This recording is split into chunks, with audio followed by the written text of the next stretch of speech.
हरि ओम तत्सत्वं वसुदेवसुतं देवं कंसचाणूरमर्दनं देवकी परमानन्दं कृष्णं वन्दे जगद्गुरुं कृष्णं वन्दे जगद्गुरुं। उत्तर गीता 1వ అధ్యాయము 25వ శ్లోకము. ఆత్మానం అరణిం కృత్వా ప్రణవం చ ఉత్తరారణిం ధ్యాన నిర్మదనాభ్యాసాత్ దేవం పశ్యేతు నిగూఢవతు. ఆత్మానం అరణిం కృత్వా ప్రణవం చ ఉత్తరారణిం ధ్యాన నిర్మధనాభ్యాసాత్ దేవం పశ్యేత్ నిగూఢవత్.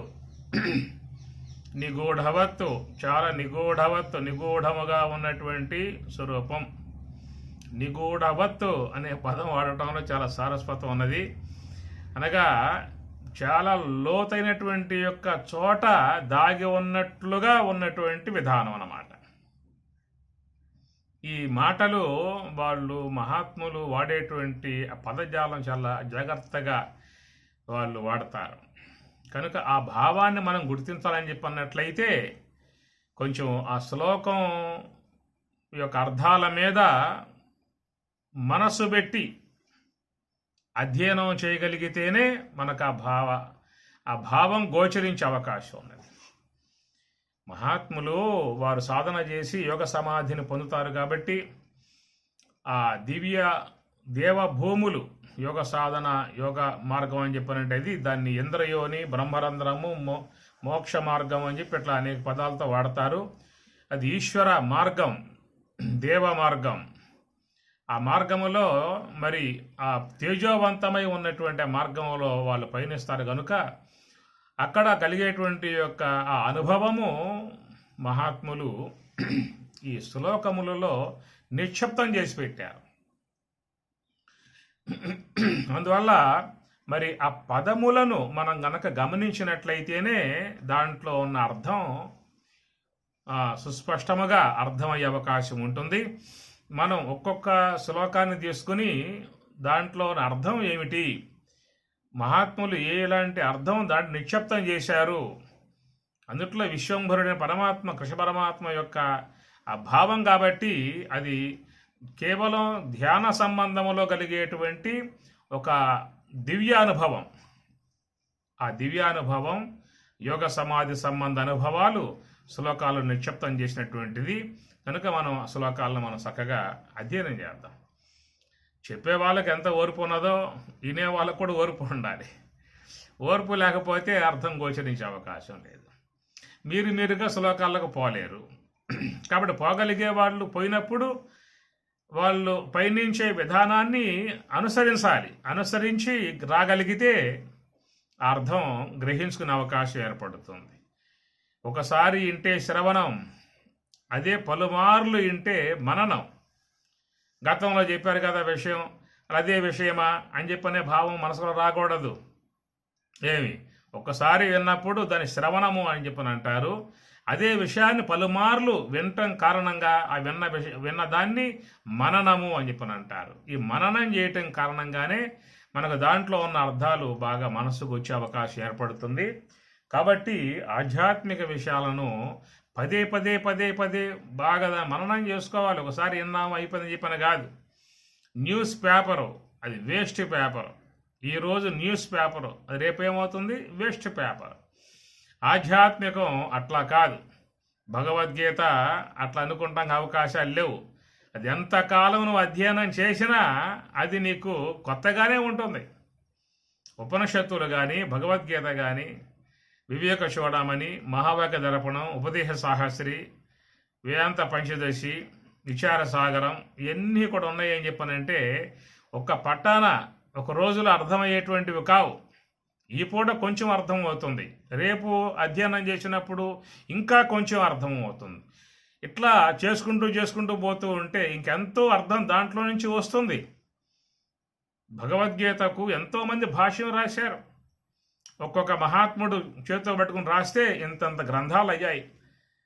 గీతా మకరందం ఉన్నది ఇంతలా ఉంటుంది. గండి క్షేత్ర స్వామివారు రాశారు జనప్రియ గీతోపన్యాసాలు, 3 భాగాలు అయ్యాయి ఆ పుస్తకాలు. ఈ విధముగా చూస్తే అది ఎంత లోతుకు పోగలిగితే అంత అర్థం మనకు వస్తుంది. ఋషుల యొక్క వాణి, యోగ సమాధి యొక్క జ్ఞానం.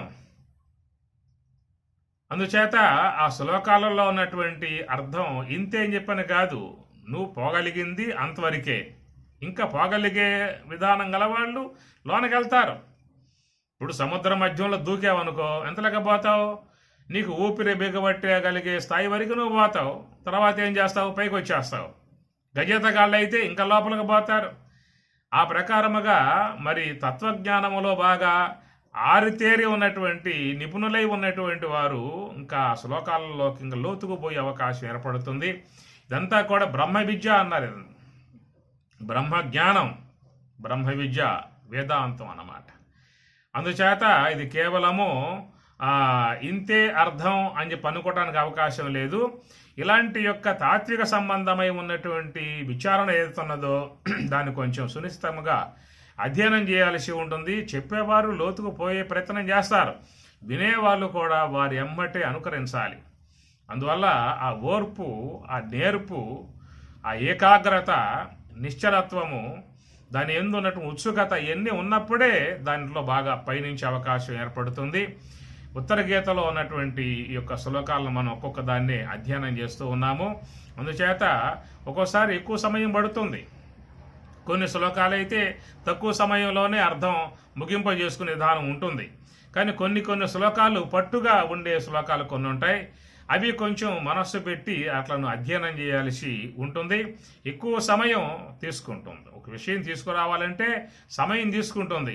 అందుచేత ఇది పెద్ద ఉపన్యాసమే అని చెప్పనే భావంగా మీరు పోమాకండి. ఎంత ఉపన్యాసమైనా దాన్ని ఓర్పుగా వినండి. వింటే స్వామి అనుగ్రహం కలుగుతుంది.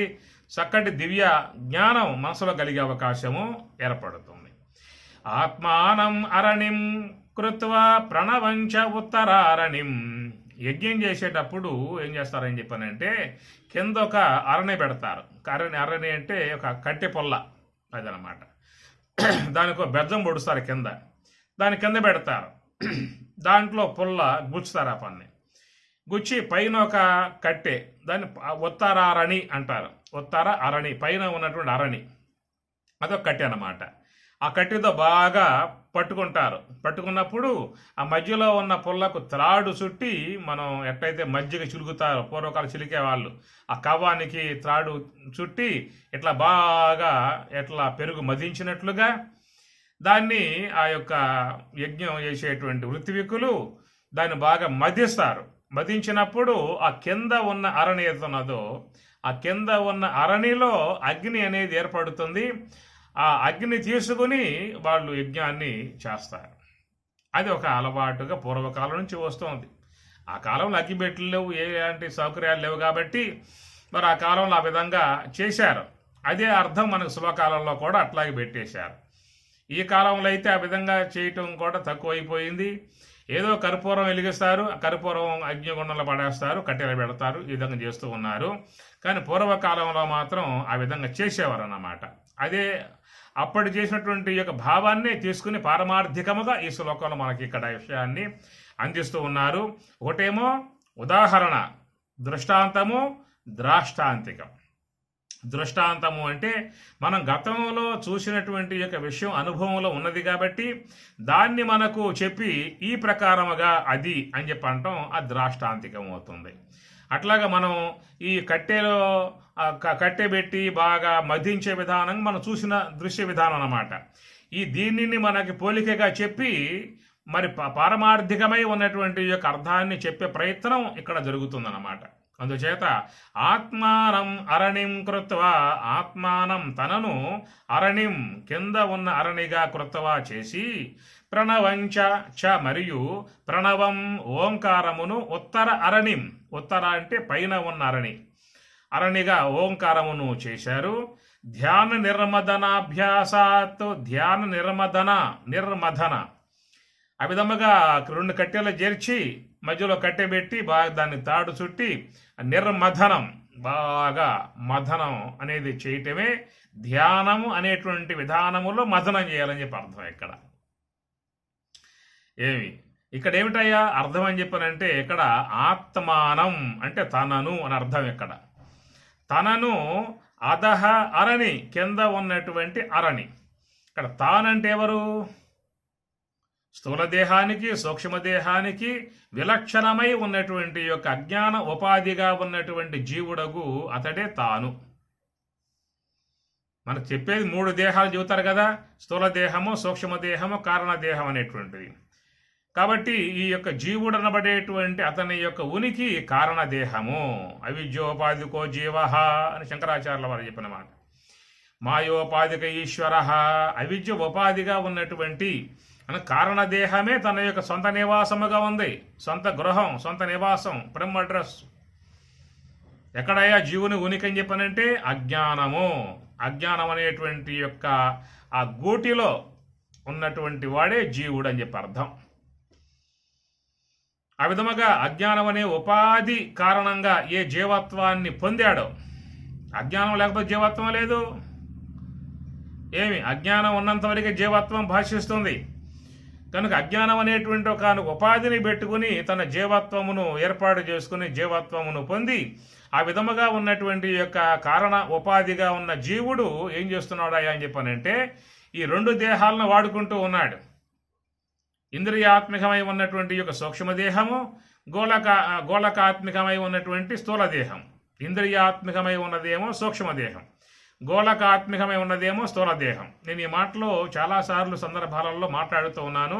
మీకు అర్థమవుతుందో లేదో మరొకసారి చెబుతాను మీకు. గోళకాత్మికము, ఇంద్రియాత్మికము అని చెప్పనంటే స్థూలదేహానికి ఉండేటువంటి గోళకములు అంటే ఏమిటవి? ఇప్పుడు శ్రోత్రేంద్రియము అని చెప్పి అన్నాం అనుకోండి. శ్రోత్రం అంటే చెవి. ఆ చెవిలో కొన్ని తంత్రువులు అనేటువంటి నిర్మాణాత్మకముగా ఉంటాయి.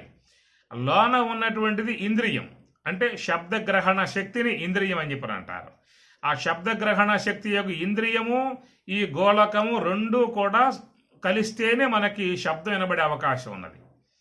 నిద్రా సమయంలో ఈ గోళకము యొక్క స్థానములో ఇంద్రియం ఉండదు. అది సూక్ష్మ దేహంలో నిద్రలో పడిపోతుంది. కాబట్టి ఇంద్రియం లేకపోవటం వల్ల చెవి ఉన్నప్పటికీ కూడా శబ్దం వినపడదు.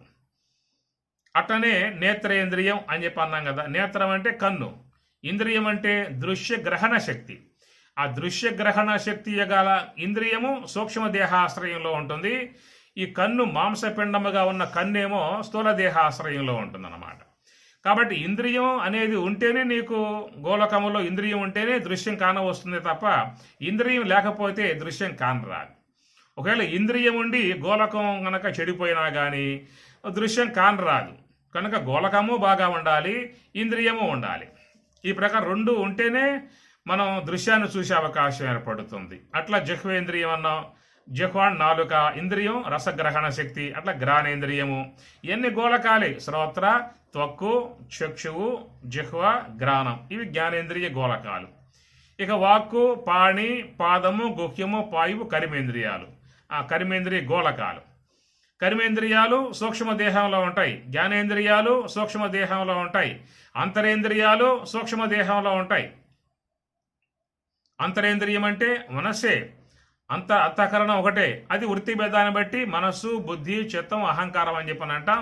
ఇవి కూడా సూక్ష్మ దేహంలో చేరి ఉన్నటువంటి భాగాలే. ఇంకా సూక్ష్మ దేహంలో ఏమున్నాయని చెప్పని ఈ యొక్క గోళకాత్మికమై ఉన్న స్థూల దేహముతో ఇంద్రియాత్మికమై ఉన్న సూక్ష్మ దేహముతో రెండింటి యొక్క సమ్మేళనం చేసి ఈ లోక వ్యవహారం చేశాం. ఇంతకాలముగా మనం చేస్తున్న పని ఏమిటి? ఈ జన్మే కాదు, అనేక జన్మలుగా మన వ్యవహారం అంతా కూడా ఈ స్థూల దేహముతో సూక్ష్మదేహం సంబంధం పడి ఈ లోకములో ఉన్న వ్యవహారం చేసుకుంటూ పోతూ ఉంటుంది. ఈ లోకములో చేసే వ్యవహారం అంతా ఎట్లా ఉంటుందని చెప్పని అది పాపాత్మికమై ఉన్నటువంటి క్రియలుంటాయి, పుణ్యాత్మికమై ఉన్న క్రియలుంటాయి. ఈ విధముగా లోకములో మరి క్రియలు అనేటువంటివి చేస్తా ఉన్నాడు ఈ జీవుడు. ఈ చేసే విధానాలలో ఇంకేముందని చెప్పనంటే ఆ సూక్ష్మ దేహములో కేవలం ఇంద్రియాలే కాదు, దాంట్లో గుణాలు చేరి ఉన్నాయి. కామ క్రోధ లోభ మోహ మద మత్సర ఈర్ష ద్వేష దంభ అభిమాన గర్వ ఎన్ని చాలా గుణాలు లోపల చేరి ఉన్నాయి. ఆ గుణములు అనబడేటువంటివి ఈ సూక్ష్మదేహ వ్యవహారానికి అవి తోడ్పడతా ఉంటాయి అన్నమాట. అందుచేత గుణముల యొక్క ప్రకోపాలను బట్టి ఈ సూక్ష్మదేహము విజృంభించినప్పుడు ఈ స్థూల దేహము ఆ కార్యాలు చేసేదిగా పోతూ ఉంటుంది. స్వతసిద్ధముగా ఏ కార్యములు కూడా స్థూల దేహం అనేది చేయదు. అది సూక్ష్మదేహము యొక్క సహాయం ఉన్నప్పుడే ఈ కర్రచరణాదులన్నీ కూడా కదిలించే విధానం ఏర్పడుతుంది. వాక్కు మాట్లాడినా, చెవులు విన్నా, కళ్ళు విన్నా, ముక్కు వాసన గ్రహించినా ఇవన్నీ ఏమిటంటే ఇంద్రియాలు అనేటువంటి ఉండాలి. అక్కడ ఇంద్రియాలు ఉన్నాయి కాబట్టి ఈ దేహము యొక్క సంబంధ అవయవాలు పనిచేసే విధానముగా ఉంది అక్కడ. కాబట్టి అయితే సూక్ష్మదేహ ఇంద్రియాలు గోళకాత్మిక స్థూలదేహ గోళకాలు కలిసినప్పుడు ఇక్కడ ఏం జరుగుతుందో అని చెప్పనంటే ఆ ఇంద్రియములు గోళకములు కలిసినప్పుడు ఆ సూక్ష్మదేహములో చేరి ఉన్నటువంటి గుణాలు ఉన్నాయి. కామ క్రోధ లోభ మోహ మద మత్సర ఈర్ష్యాది గుణాలు ఉన్నాయన్నమాట. కాబట్టి ఈ గుణాలన్నీ కూడా ఎక్కువ శాతంగా రజస్సుతో తమస్సుతో మిళితమై ఉంటాయి. ఇవన్నీ కూడా ఆశ్రయ సంబంధ గుణాలుగా చెప్పుకొచ్చారు. ఎందుచేత అవి రజస్సు తమస్సుతో చేరి ఉండి వ్యవహారం చేసేవిగా ఉన్నాయి కాబట్టి ఇవి ఆశ్రయ సంబంధ గుణాలు. ఇవి జీవుణ్ణి పాప మార్గంలో పడవేస్తాయి, పాప మార్గంలో లాక్కుపోతాయి, పాపములలో పడవేస్తాయి అనే విధానాలలో వాటిని ఏమన్నారు, ఇవన్నీ కూడా ఆసురీ సంబంధ గుణాలు అని చెప్పి అన్నారు. రెండవది దైవీ సంబంధ గుణాలు ఉన్నాయి. అభయం సత్వ సంశుద్ధి జ్ఞానయోగ వ్యవస్థితి దానం దమశ్చ యజ్ఞశ్చ స్వాధ్యాయ తపః ఆర్జవం అహింస సత్యం అక్రోధ త్యాగ శాంతి అపైశునం దయా భూతేషు అలోలత్వం ఆర్దవం హ్రీః అచాపలం తేజ క్షమః ధృతి శౌచం అద్రోహో నాతిమానిత భవంతి సంపదం దైవీ అని చెప్పి అన్నారు. ఇవన్నీ కూడా దైవీ సంబంధ గుణాలు. అయితే ఇక్కడ దైవీ సంబంధ గుణాల వ్యవహారాన్ని అవి కొనసాగించనివ్వవు. దైవీ సంబంధ గుణాలు ఉన్నాయి కానీ వాటి వ్యవహారాన్ని అవి కొనసాగించనివ్వవు. అవన్నిటినీ కూడా పక్కకు నెట్టేసి అవచ్చి కూర్చుంటాయి. ఆశ్రయ సంబంధమైన గుణాలే వచ్చి కూర్చుంటాయి. ఎందుకని చెప్పనంటే ఈ దైవీ సంబంధ గుణాలలో సాత్వికం ఉంటుంది, ఆశ్రయ సంబంధ గుణాలలో రజోగుణం తమో గుణం ఉంటుంది. కనుక వాటి బలం ఎక్కువ, సాత్విక బలం తక్కువ. కాబట్టి రజోగుణం తమో గుణం బలాలు ఎక్కువ అన్నమాట. ఎందువల్ల బలాలకు పెరగడం కారణం అని చెప్పనంటే మన వ్యవహారం ఆ ప్రకారంగానే ఉన్నది, మనం తినే తిండ్లు ఆ ప్రకారంగా ఉన్నాయి, మనం తీసుకునే ఆహారాలు కూడా రజస్సును పెంచేయి తమస్సును పెంచేటువంటి ఆహారాలు ఎక్కువ తీసుకుంటున్నాం. కాబట్టి ప్రతి పదార్థములో శక్తి ఉంటుంది, గుణము ఉంటుంది. కాబట్టి శక్తి ఏమో స్థూల దేహానికి వస్తుంది, గుణమేమో మనసుకు పోతుంది. అందుచేత లోన ఉన్నటువంటి యొక్క గుణాలు ఏవైతే కామక్రోధాదులు చెప్పుకొస్తూ ఉన్నామో అవన్నీ కూడా మరి రజస్సు తమస్సుల చేత పెంపొందింపబడి బలవత్తరముగా ఉన్నటువంటివై వాటి వ్యవహారమే ఎక్కువ శాతం వ్యక్తుల్లో పనిచేస్తూ ఉంటుంది. కనుక సాత్విక సంబంధ గుణాల వ్యవహారం అనేది చాలా తక్కువ. ఎవరైతే జ్ఞాన మార్గంలో పయనిస్తారో, భక్తి మార్గంలో పయనిస్తారో, దైవాన్ని ఆరాధన చేస్తూ ఉంటారో, యోగాభ్యాసం చేస్తూ ఉంటారో, ఆత్మావలోకనం చేస్తూ ఉంటారో, ఆత్మతత్వానుభవంతో ఉన్నటువంటి వారిలో సాత్వికం పెరుగుతుంది. కాబట్టి వాళ్ళలో జ్ఞాన బలముతో సాత్వికమును పెంపొందింపజేసుకుని వాళ్ళు చక్కగా దైవీ గుణాలతో జీవించే విధానం వాళ్ళలో వచ్చేస్తుంది. కాబట్టి వాళ్ళ జీవన విధానం అంతా కూడా నిశ్చల మార్గము, నిర్మల మార్గము, ప్రశాంత మార్గముగా పోయే విధానం ఉంటుంది. కానీ ఇలాంటి యొక్క దైవీ సంపత్తి లేకుండా, దైవీ ఆచరణ లేకుండా, దైవీ భావం లేకుండా, ఆధ్యాత్మికం లేకుండా కేవలం లౌకికానికి మాత్రమే అంకితమైపోయి ఈ యొక్క వ్యవహారాలలో పూర్తిగా మునిగిపోయి తాము చేసే కార్యాలు రజోగుణ సంబంధ కార్యాలు, తాము చేసే కార్యాలు తామసిక సంబంధ కార్యాలు, తీసుకునే ఆహారాలు తామసిక సంబంధ ఆహారములు, రజోగుణాత్మిక ఆహారములు. కాబట్టి లోన ఉన్న గుణాలు కూడా బాగా బలవత్తరముగా పెరుగుతాయి. పెరిగిన తర్వాత బడి వ్యవహారమే ఉంటుంది. ఈ ప్రకారముగా ఆ సూక్ష్మదేహములో చేరి ఉన్నటువంటి గుణాలు మరి జీవుని యొక్క వ్యవహారానికి తోడ్పడి అనేక కార్యాలు, చెయ్యరాని కార్యాలన్నింటినీ కూడా చేయడం జరుగుతుందన్నమాట. ఆ విధముగా చేసి అనాదిగా ఉన్నటువంటి విధానములో ఆ కర్మలన్నింటినీ కూడా సంపాదించుకోవడం జరిగింది ఈ జీవుడు. దాని సంచిత కర్మ అని చెప్పి అన్నారు. సంచితం, సం అంటే బాగుగా చితం పొంది ఉన్న, అది పెద్ద పురోగనమాట. ఒక పెద్ద పర్వతం అంతటి విధానముగా ఆ సంచిత కర్మ అనేటువంటిది ఉన్నది. అనేక జన్మలుగా వచ్చేటువంటి యొక్క ఈ జీవుడు సంపాదించుకున్నటువంటి కర్మ అది పూర్తిగా అనుభవించాలి అని చెప్పి అన్నట్లయితే ఇంకెన్ని దేహాలు ధరించాలో. ఒక దేహంలో అనుభవించే అవకాశం లేదు. ఇప్పుడు ఉన్నాం అనుకోండి, ఈ దేహంలోకి వచ్చాం, గత జన్మ కర్మలలోని కొంత భాగమే ప్రారబ్ధముగా తీసుకుని ఈ దేహమును ధరించాం. కాబట్టి ఈ దేహ రూపముగా గత జన్మ కర్మ ప్రారబ్ధం కాబట్టి ఆ కర్మను మనం ఈ జీవితంలో సుఖము దుఃఖం అనేటువంటి భావాలుగా అనుభవిస్తూ ఉన్నాం. సుఖ దుఃఖాల రూపం అనుభవిస్తూ ఉన్నాం. ఈ అనుభవిస్తూనే తిరిగి మళ్ళా కొత్త పనులు చేస్తూ ఉన్నాం, కొత్త కార్యాలు చేస్తూ ఉన్నాం. దాని ద్వారా ఇంకా కర్మని సంపాదించుకుంటూ ఉన్నాం. దాన్ని ఆగామి కర్మ అన్నారు. గమ్ అంటే పోవటం, ఆగం అంటే రావటం. సంపాదించుకుంటూ ఉన్నాం అంటే ఏమిటి? గత జన్మ కర్మలోని భాగం కొంత ప్రారబ్ధముగా తీసుకున్నాం, 10% పెట్టుకుని అనుభవిస్తూ ఉన్నాము. 10% కర్మ ప్రారబ్ధముగా అనుభవిస్తూ మళ్ళా ఇప్పుడు చేసే కార్యాల ద్వారా 90% కర్మ మళ్ళా ఆర్జిస్తూ ఉన్నాం. ఇట్లా అనేక జన్మలుగా ఆ పనే చేశాం. అది పెద్ద నెట్టుగా పెరిగిపోయిందన్నమాట. తిరిగి మరలా ఆ కర్మంతా అనుభవించాల్సిందే. ఎవరు చేసిన కర్మ వారు అనుభవించగా ఎవరికైనా తప్పదన్నా ఇది చెప్పేటువంటి యొక్క మాట. కాబట్టి అనుభవించడం అని చెప్పనంటే అనేక దేహాలు ధరించాలి, ఆ దేహాలలో సుఖ దుఃఖాల రూపకంగా అనుభవించాలి. కాబట్టి మానవ దేహంలో ప్రవేశించినట్లయితే ఆగామి కర్మ వచ్చే అవకాశం అనేది ఉంటుంది. ఇక్కడ పాయింట్ ఏమిటంటే మానవ దేహంలో జ్ఞానం ఉంటుంది, కొంచెం విచక్షణ జ్ఞానం ఉంటుంది, విచారణ జ్ఞానం ఉంటుంది, సత్యాసత్య జ్ఞానం కొన్ని ఉంటాయి. ఇట్లా వ్యవహరించే విధానం ఉంటుంది. కాబట్టి మానవ జీవితంలో మాత్రమే చేసేటువంటి కర్మలకు మళ్ళీ ఆగామి కర్మ రావటం ఉంటుంది అనేటువంటి మాట. అయితే పశుపక్ష్యాది క్రిమికీటకాల దేహాల్లో ప్రవేశించినప్పుడు అక్కడ కర్తృత్వ భావం ఉండదు. కాబట్టి కేవలం కర్మను అనుభవించటం వరకు మాత్రమే అనేటువంటి విషయం. ఎందువల్ల ఆ జీవులలో ఏముంది? అక్కడ ఒక ప్రకృతి సంబంధమై ఉన్నటువంటి స్వాభావికత. కాబట్టి ఏ జీవికి ఏ స్వభావం ఉంటుందో ఆ స్వభావం ప్రకృతి ఇచ్చేస్తుంది. కనుక ఆ స్వభావంతో జీవిస్తూ ఉంటాయి. మృగం మృగత్వంతో జీవిస్తుంది, పశువు పశుత్వంతో జీవిస్తుంది, పక్షి పక్షత్వంతో జీవిస్తుంది. కనుక ఈ ప్రకారముగా ఆ ప్రకృతి పరంగా ఏ యొక్క స్వభావాలు వచ్చాయో ఆ స్వభావాలను జీవించే విధానంగా ఉన్నాయి ఇతర జీవులు. వాటి నియంత్రణ, ఆహారం కూడా నియంత్రణ. పశువులు ఉన్నాయనుకోండి గడ్డే తింటాయి, పక్షులు ఉన్నాయంటే పండ్లు, మృగాలు ఉన్నాయంటే మాంసం. ఇట్లాగా వాటి యొక్క నియంత్రణలో ప్రకృతి యొక్క నిబద్ధత, ప్రకృతి యొక్క నియంత్రణ అనేటువంటిది. ఇక మానవ జీవితం కాడికి వచ్చినప్పుడు వీడిక్కడ నియంత్రణ లేదేక, స్వేచ్ఛ వచ్చేసేసింది వీడికి. ఈ స్వేచ్ఛ విధానంలో ఆలోచించుకుంటాడు, ఏది చేయాలో ఏది చేయకూడదో, ఎట్లా పోవాలో ఎట్లా పోకూడదు ఇవన్నీ ఇక్కడ ఉన్నాయి. కాబట్టి కర్తృత్వ విధానములన్నీ ఇక్కడ చోటు చేసుకోవడం కారణముగా ఇక్కడ చేసే కర్మలకు మాత్రమే ప్రతిఫలం వస్తుంది, ఆగామి కర్మ వస్తుంది అని చెప్పిన అర్థం.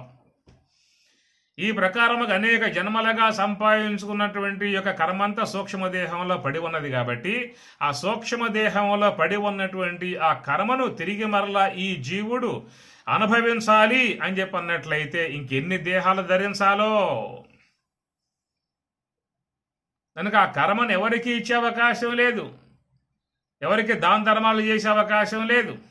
ఏదన్నా స్థూల దేహ సంబంధమై ఉన్నటువంటి యొక్క వనరులు ఆస్తులు ఉన్నట్లయితే వాట్లను ఇతరులకు దానం చేసుకునే అవకాశాలు ఉన్నాయి, పుణ్యం సంపాదించుకోవచ్చు. కానీ లోన సూక్ష్మ దేహంలో చేరి ఉన్న ఏ కర్మ అవుతున్నదో అది కూడా వాడి సంపదే, జీవుడి సంపదే. బాహ్యముగా ఉన్నది ఇతన సంపదే, సూక్ష్మ దేహంలో ఉన్నది ఓన్లీ సంపద, తన సంపద. బయట ఉన్న సంపదలైతే ఇతరులకు పంచుకోవచ్చు, దాన ధర్మాలు చేసుకోవచ్చు. కానీ సూక్ష్మ దేహంలో చేరి ఉన్న కర్మ మాత్రం అవి దాన ధర్మాలు చేసే అవకాశం లేదు, బిడ్డలకు పంచిపెట్టించే అవకాశం లేదు. తానే కేవలం అనుభవించాల్సి ఉంటుంది. అనేక దేహములు ధరించి ఆ శరీరాలలో సుఖము దుఃఖము లాభము నష్టము వేదన బాధలు దుఃఖములు వ్యాధులు అనేక రూపాలుగా అనుభవించి తీర్చేసుకోవాల్సి ఉంటుంది. కాబట్టి కనుక ఈ సూక్ష్మ దేహములో తనలో చేరి ఉన్నటువంటి ఏ సంచిత కర్మ ఉన్నదో ఆ సంచిత కర్మ పురోగు ఎప్పటికీ అనుభవించే అవకాశం ఉన్నది. ఎన్ని దేహాలు ధరించినా మళ్ళా దేహాలలో కర్తృత్వ విధానం ఉంటుంది. కాబట్టి మళ్ళా సంపాదించుకోవటం ఉంటుంది. కాబట్టి పోవటం 10%, రావటం 90%.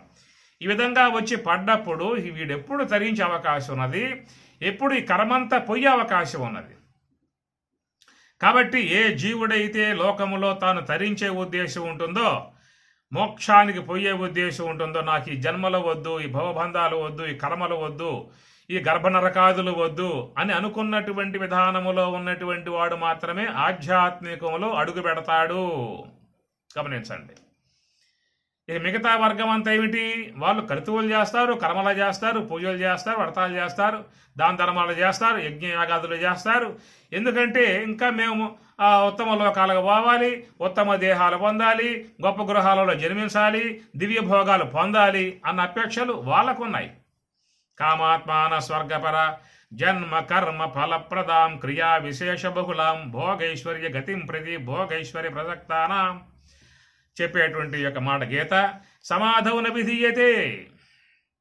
కాబట్టి ఈ ప్రకారముగా వ్యవసాయాత్మిక బుద్ధి, ఈ వ్యవసాయాత్మికముగా ఈ యొక్క ప్రవృత్తి మార్గంలో పయనిస్తూ పోయేటువంటి వానికి, యజ్ఞ యాగాదుల యొక్క కామ్య క్రతువులలో పోయేటువంటి వానికి సమాధౌ న విధీయతే, యోగ సమాధిని పొందే అవకాశం లేదు. ఆ యోగ సమాధిని పొందినవాడు మాత్రమే లోన ఉన్న కర్మను మొత్తం కూడా జ్ఞానాగ్ని ద్వారా నశింప చేసుకుని బ్రహ్మంలోకి వెళ్ళిపోతున్నాడు. కాబట్టి ఇలాంటి జిజ్ఞాస లోకంలో కొద్ది మందికి మాత్రమే ఏర్పడుతుంది, అందరికి రాదు. కొద్ది మందికి మాత్రమే జిజ్ఞాస ఏర్పడుతుంది, ముముక్షత్వం ఏర్పడుతుంది, మోక్షాపేక్ష ఏర్పడుతుంది. నాకు ఈ జన్మలొద్దు, ఈ దుఃఖములొద్దు, ఈ దేహాలు వద్దు, మళ్ళా పుట్టే వ్యవస్థే నాకు అవసరం లేదు అనుకునే విధానంగా ఎవరికైతే ఆ జిజ్ఞాస భావం ఏర్పడుతుందో, ముముక్ష భావం ఏర్పడుతుందో, అట్టివాని కోసముగా ఉన్నదే ఈ తాత్విక శాస్త్రం. అందుకే బ్రహ్మసూత్రం అథాతో బ్రహ్మ జిజ్ఞాస అన్నారు. అథ అంటే పెమ్మట, దీనికి పెమ్మట సాధన చతుష్టయ సంపత్తి అనంతరం బ్రహ్మ జిజ్ఞాస అని చెప్పని. అందుచేత మోక్షం పట్ల అపేక్ష కలగాలి. ఆ విధమైనటువంటి యొక్క విధానముగా ఉన్నటువంటి వాడు మాత్రమే జ్ఞానాన్ని గ్రహించే అవకాశం ఏర్పడుతుంది. అతనిలో జిజ్ఞాస ఉండాలి, ముముక్షత్వం ఉండాలి అని చెప్పని అన్నారు. దాన్ని అధికార లక్షణం అన్నారు. అధికారి, సంబంధము, విషయము, ప్రయోజనం 4 ఉంటాయి. వేదాంత శాస్త్రంలో అధికారి, సంబంధము, విషయము, ప్రయోజనం అనబడేటువంటి వీటినే అనుబంధ చతుష్టయము అని చెప్పని అంటారు. అనుబంధ చతుష్టయము అని చెప్పని ఏవవి? అధికారి, సంబంధము, విషయము, ప్రయోజనం. దీంట్లో అధికారి అన్నారు. అధికారి అంటే ఏమిటి? శాస్త్రానికి అధికారి, బ్రహ్మ విద్యకు అధికారి అని అర్థం. ఆ అధికారత ఉన్నటువంటి వానికి ఇస్తేనే వాడు శాస్త్రాన్ని చక్కగా ఉపయోగించుకుంటాడు, తరించే అవకాశం ఏర్పడుతుంది. ఆ అధికారత లేకపోయిందా అంటే దాన్ని నిర్లక్ష్యంగా వహిస్తాడు, పక్కన బారేసి వెళ్ళిపోతాడు. అలాంటి వానికి ఇచ్చినా ఉపయోగం లేదు. ఇప్పుడు మీ ఇంట్లో పసిబిడ్డ ఉన్నాడు, వాని చేతికి 2000 కాగితం చేతికి ఇవ్వండి, ఏం చేస్తాడు? ముక్క చించి పడతాడు ఆ పని. కనుక వాడు తెలియదు, దాని విలువ తెలియదు. కాబట్టి ఆ పసిబిడ్డ ఏం చేస్తాడంటే ఆ 2000 రూపాయల కాగితాన్ని ముక్కలు చించేస్తాడు ఆ పని. కనుక వాడికి ఏమిటో అధికారత? ఏదో బిస్కెట్టో చాక్లెటో అంతవరకు వాడనమాట. ఆ ప్రకారముగా లోకములో ఉన్నటువంటి వారే భౌతిక వస్తువులు ఎమ్మటబడిపోయే వాళ్ళు, ఈ లౌకిక వస్తువులు కోరుకునేవాళ్ళు, భోగభాగ్యాలు కోరుకునేవారు, సిరి సంపదలు కోరుకునేవాళ్ళు, ఏదో ఉత్తమ గతులు, ఉత్తమ లోకములు ఈయన కోరుకుని ఉండేటువంటి వాళ్లకు తత్సంబంధమై ఉన్నటువంటి వాటిలకు వాళ్ళకి ఇష్టపడతారే తప్ప ఈ బ్రహ్మ విద్య అంటే ఇష్టపడరు వాళ్ళు. కాబట్టి బ్రహ్మ విద్య అంటే ఇష్టపడి వచ్చేటువంటి యొక్క విధానంలో జిజ్ఞాస ఉంటుంది. ఆ జిజ్ఞాసను కూడా గురువులైనటువంటి వారు పరీక్షిస్తారు. అదేగా కృష్ణ పరమాత్మ కూడా మరి ఎమ్మటే చెప్పలేదే. మొదటి అధ్యాయం విషాద యోగం, అర్జునుడే ఏదో మాట్లాడుతూ ఉన్నాడు, ఆ స్వామివారు అక్కడే ఉండి వింటా ఉన్నాడు. ఆయన ఏం మాట్లాడలా, వాడు ఏదో చెబుతున్నాడు, విందాం అని చెప్పే ఉద్దేశంతో స్వామివారు అట్లా కూర్చున్నాడు. ఎందుకంటే వానిలో జిజ్ఞాస రాకుండా చెప్పినట్లయితే వాడు వినడు. అందువల్ల స్వామివారు కూడా చెప్పడం పెట్టుకోలేదు, కేవలం విన్నాడు. వాడు చెప్తూ ఉన్నాడు, అర్జునుడే పరమాత్మ విన్నాడు. ఆయన చెప్పి ఆపేశాడు. తర్వాత ఏడవటం ఆరంభం చేశాడు. శోక సంవిఘ్న మారసహ అసురపూర్ణ ఆకులేచనం ఏడ్చాడు. ఆ ఏడుపు కూడా తర్వాత అయిపోయింది. ఇక ఆ తర్వాత తన తప్పు తాను తెలుసుకుని పశ్చాత్తాపడి రథం దిగి సాష్టాంగ నమస్కారం చేసి, స్వామి మన్నించండి, క్షమించండి, తెలియక వాగాను, అవన్నీ మీరు పట్టించుకోవద్దు, శిష్యస్తేహం షాది మాం త్వాం ప్రపన్నం కార్పణ్యదోష అపహత స్వభావ పృచ్ఛామి త్వాం ధర్మ సమ్మూఢచేతాః యచ్రేయస్య నిశ్చితం బ్రూహితన్ మే శిష్యస్తేహం. స్వామిని శిష్యుడను, నన్ను క్షమించండి, నన్ను శాసించండి, అనుగ్రహించండి. యత్ శ్రేయ, ఏ మార్గంలో పోతే నాకు శ్రేయస్సు ఏర్పడుతుందో నాకు ఆ మార్గాన్ని చెప్పవలసింది అని ఆ విధముగా శిష్యుడై వినమ్రుడై దాసుడై భగవంతునికి ఎప్పుడైతే ఆ పరిణామం చెందాడో, ఆ పరిణామం వచ్చిందో, ఆ యొక్క వ్యక్తిత్వంలో మార్పు వచ్చిందో అప్పుడు స్వామివారు వీడు వినటానికి తగినవాడు, వీడు ఇప్పుడు కొంచెం లైన్లోకి వచ్చాడు, మార్గంలోకి వచ్చాడు, ఇప్పుడు చెబితే వీడు వింటాడు అని చెప్పి అనుకుని అప్పుడు స్వామివారు నోరు తెరిచారు. ఆ పని అప్పుడు నోరిప్పి మాట్లాడటం ఆరంభం చేశాడు. అశోచానన్వశోచస్త్వం అనేటువంటి శ్లోకం ప్రథమముగా ఉన్నటువంటి శ్లోకం అది. అశోచాన్ అన్వశోచ ఇది బీజం అన్నారు. అది బీజం. భగవద్గీత ఆధ్యాత్మిక వృక్షానికి అది బీజం అన్నమాట.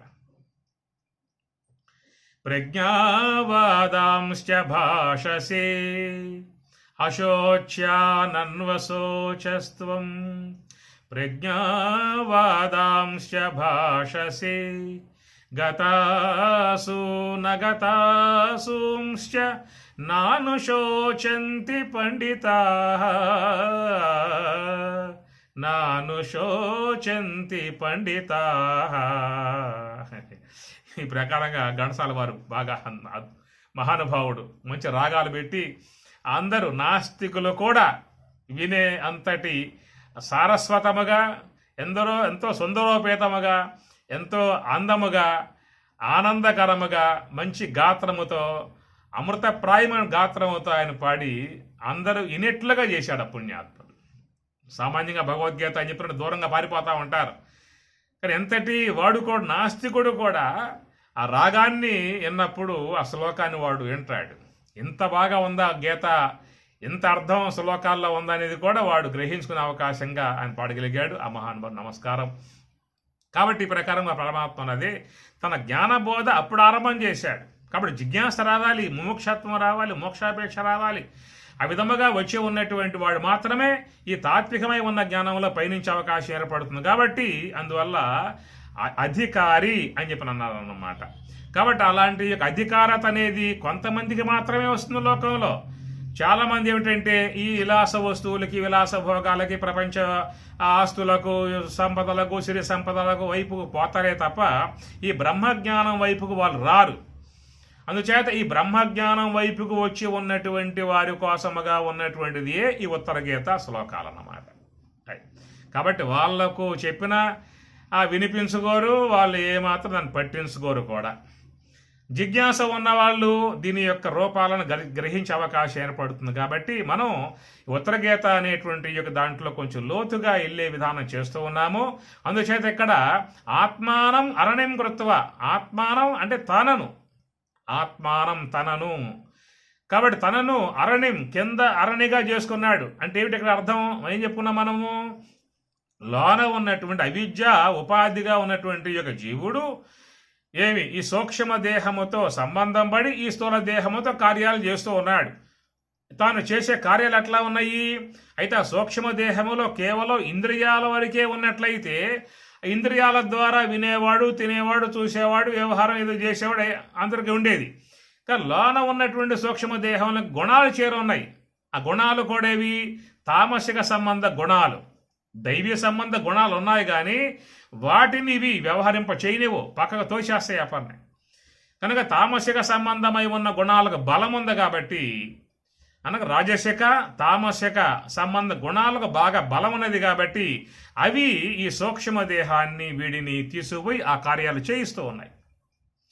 ఇట్లాగా లోకంలో తాము చేయించే కార్యాలు ఏవైతే ఉన్నాయో ఆ కార్యాల ద్వారా వచ్చి ఉన్నటువంటి ఏ కర్మ అయితే ఉన్నదో ఆ కర్మ అనేటువంటిది పెద్ద ప్రోగులుగా, పెద్ద కొండలాగా పడి ఉన్నది సంచిత కర్మ. ఆ మొత్తం వీడు అనుభవించాలని చెప్పి అన్నట్లయితే ఎన్ని జన్మలు ఎత్తినా కానీ అనుభవించే అవకాశం లేదు. అందువల్ల ఏం చేశారు? ఇక్కడ ఆత్మానం తనను కింద పండబెట్టడాపన్నాయి. ఏ యొక్క లోపల జీవుడుగా ఉన్నాడో ఆ జీవుడిని అక్కడ కింద అరణిగా పండబెట్టడమే. ఏంది ఈ తామసిక ఉపాధి కలిగి తామసి గుణాలు కలిగి ఉన్నటువంటి యొక్క వాణ్ణి ఇక అక్కడక్కడ అధహ అరణి కింద అరణిగా పెట్టేశారు. దాంట్లో పుల్లబెట్టి అగ్నిని దాంట్లో ఉత్పన్నం చేయించలేక, ఏదో అగ్ని అంటే ఆత్మాగ్ని, బ్రహ్మాగ్ని. బ్రహ్మార్పణం బ్రహ్మహవి బ్రహ్మాగ్నౌ బ్రహ్మణాహుతం బ్రహ్మైవ తేన గంతవ్యం బ్రహ్మకర్మ సమాధినా. బ్రహ్మార్పణం బ్రహ్మహవి బ్రహ్మాగ్నౌ బ్రహ్మాగ్నౌ. ఇక్కడ బ్రహ్మయజ్ఞం ఈ చేసేటువంటిది బ్రహ్మయజ్ఞం, ఆత్మయజ్ఞం. ఈ ఆత్మయజ్ఞములకు అగ్ని పుట్టింపజేయాలి కాబట్టి ఆత్మానం అరణిం కృత్వా, కాబట్టి జీవుణ్ణి కింద అరణిగా చేశారన్నమాట. అనగా దాంట్లోనే అగ్ని పుట్టింపజేయాలి. వాడిలో ఆత్మాగ్ని పుడితేనే ఆ జీవుని యందు అనేక జన్మలుగా చేరి ఉన్న కర్మరాశంతా కూడా కాలిపోయే అవకాశం ఉన్నది. అగ్ని ద్వారా పోవాలే తప్ప మరొక మార్గంగా పోయే అవకాశము లేదు. ఆత్మ సంయమ యోగాగ్నౌ జుహ్వతి జ్ఞానదీపితే అన్నది 6వ అధ్యాయం భగవద్గీత.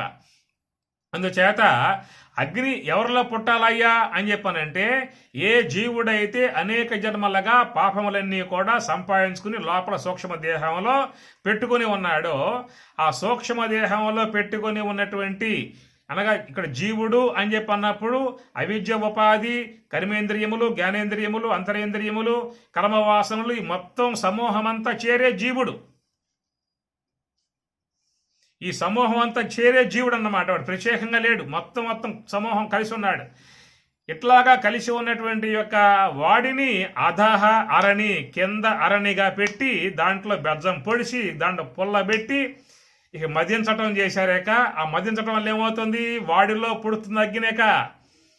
ఆ జీవుడిలో పుట్టేటువంటి యొక్క ఆ అగ్ని, ఆత్మాగ్ని, జ్ఞానాగ్ని వాడిలో చేరి ఉన్నటువంటి అనేక జన్మల యొక్క కర్మలన్నీ కూడా దగ్ధం చేసే విధానం ఇక్కడ ఉంటుంది అన్నమాట.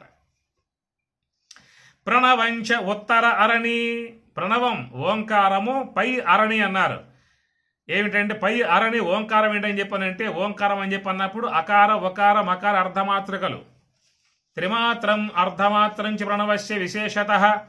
ఇవి చేరున్నాయి కాబట్టి ఈ విధముగా పై ఉత్తర అరణి, ఉత్తంటే పైన అర్థం అన్నమాట. ఉత్తంటే పైన అంటే ఏమిటి?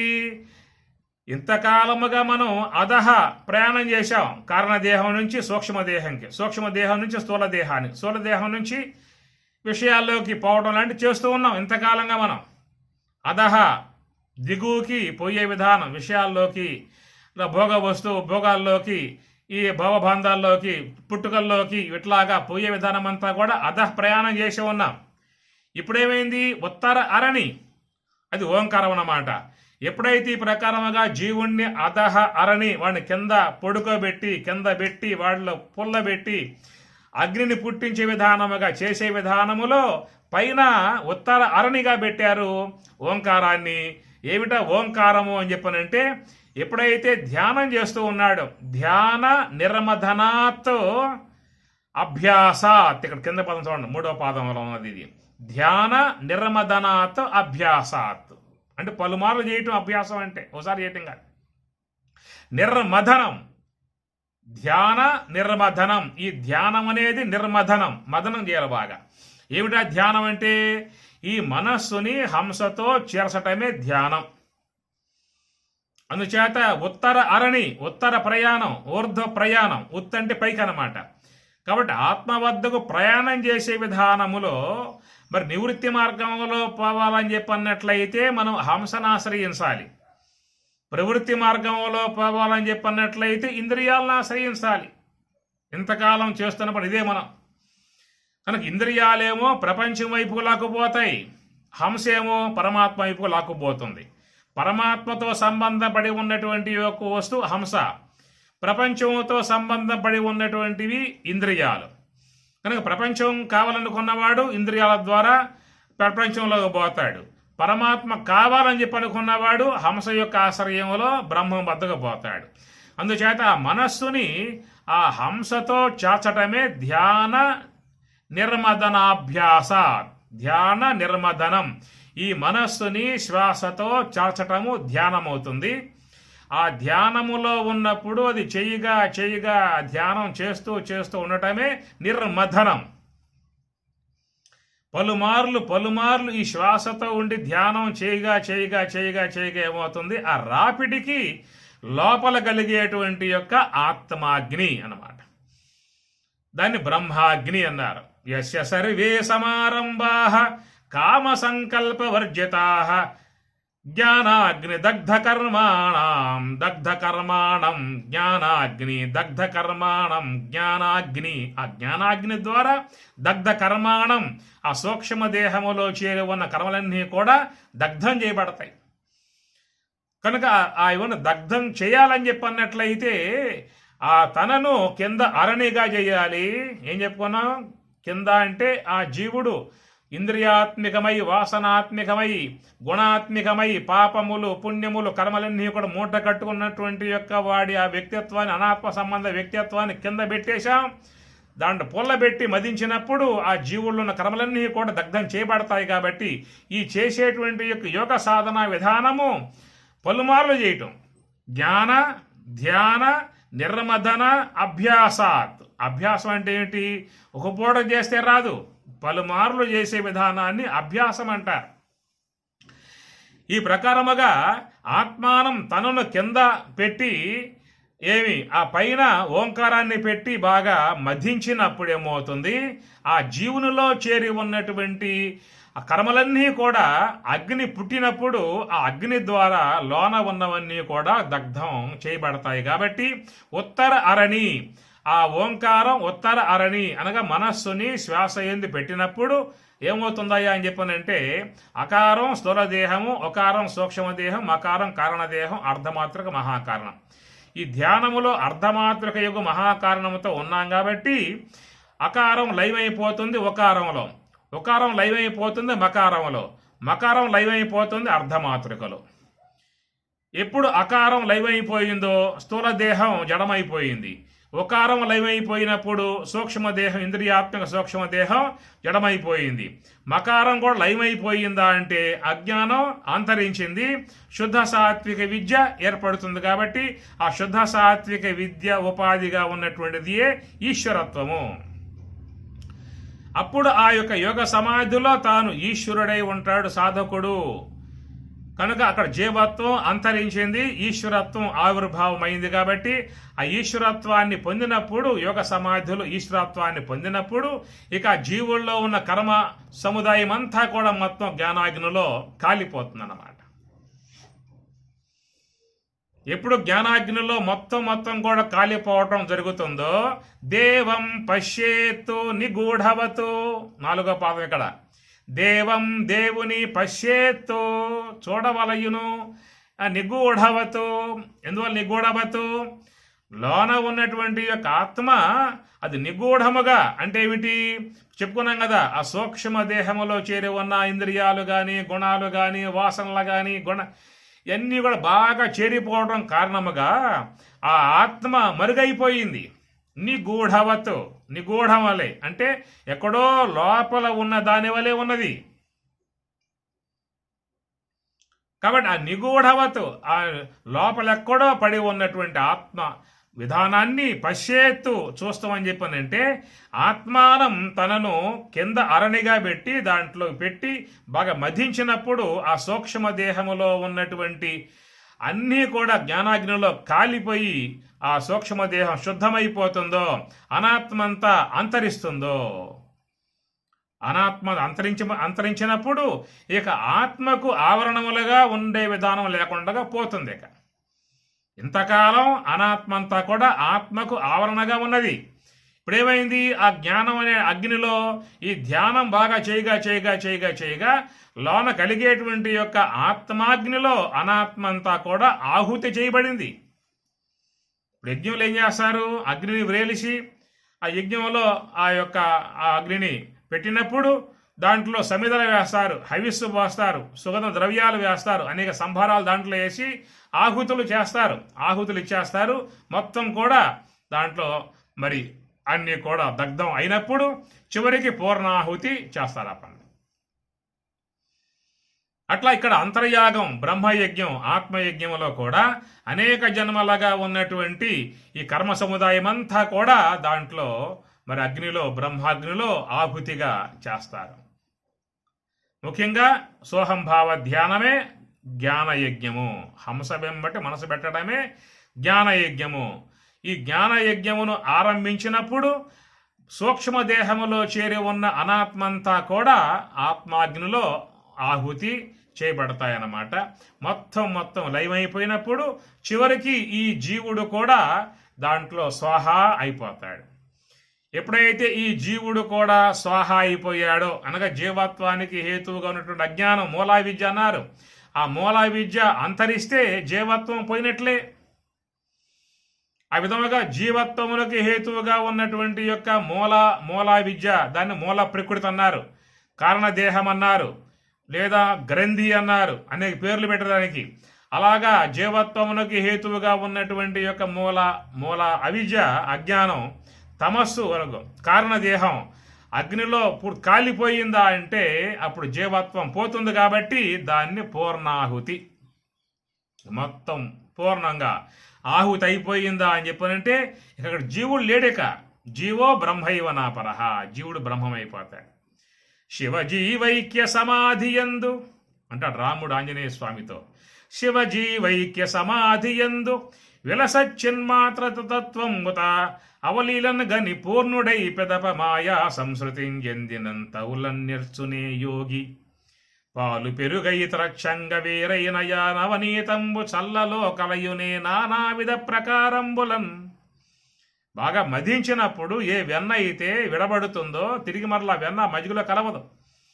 అట్లాగా ఈ సాధకుడు యోగాభ్యాసము ద్వారా అంతర్ముఖ ప్రయాణం చేసి ఆ బ్రహ్మైక సిద్ధిని పొందిన తర్వాత ఆ యొక్క యోగాగ్నిలో, బ్రహ్మాగ్నిలో మొత్తం కూడా ఆహుతులు అర్పించేసి చివరికి ఆ జీవత్వమును కూడా బ్రహ్మాగ్నిలో ఆహుతిగా సమర్పించినప్పుడు పూర్ణాహుతి అయిపోతుంది అన్నమాట. అట్లా పూర్ణాహుతి చేసి జీవత్వం తొలగింపజేసి ఈశ్వరుడైపోయి బ్రహ్మమైపోయి ఉంటాడో, ఆ బ్రహ్మమైపోయిన తర్వాత తిరిగి మరలా అలాంటి బ్రహ్మజ్ఞానులు మళ్ళీ వ్యవహారంలోకి వస్తారు, ఈ లోకంలోకి వస్తారు. వచ్చినా కానీ వాళ్ళు అంటారు, చల్లలో కలయునే నానావిధ ప్రకారంబులన్. ఆ విధముగా బ్రహ్మైక్య భావన పొంది బ్రహ్మానుభవాన్ని పొంది లోకంలో వచ్చినప్పటికీ కూడా వాళ్ళు ఈ లోక వ్యవహారాలలో చిక్కుబడరు, చేత బంధింపబడరు.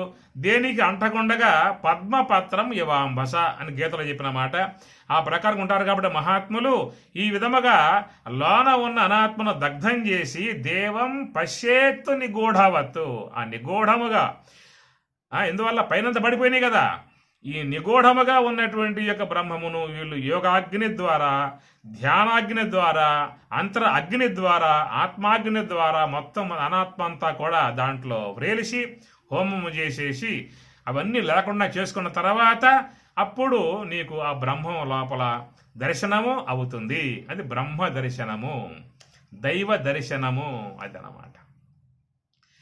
అట్టి ఆ బ్రహ్మము యొక్క దివ్యానుభవాన్ని పొంది ఉండేటువంటి విధానములో ప్రతి ఒక్కరూ కూడా దీన్ని పాటించాలి.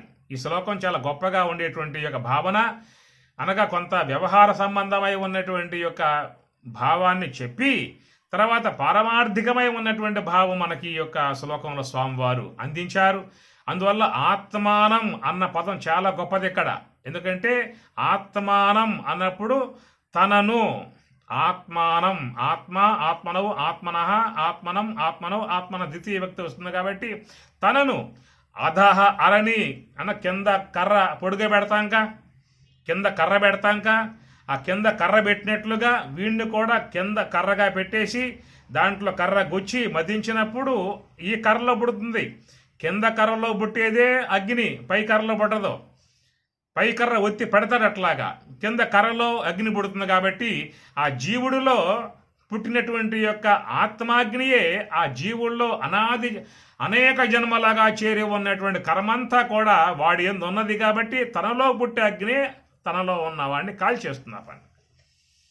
ఎట్లయితే కట్టెలో పుట్టిన అగ్ని ఆ కట్టెనే కాల్చేసినట్లుగా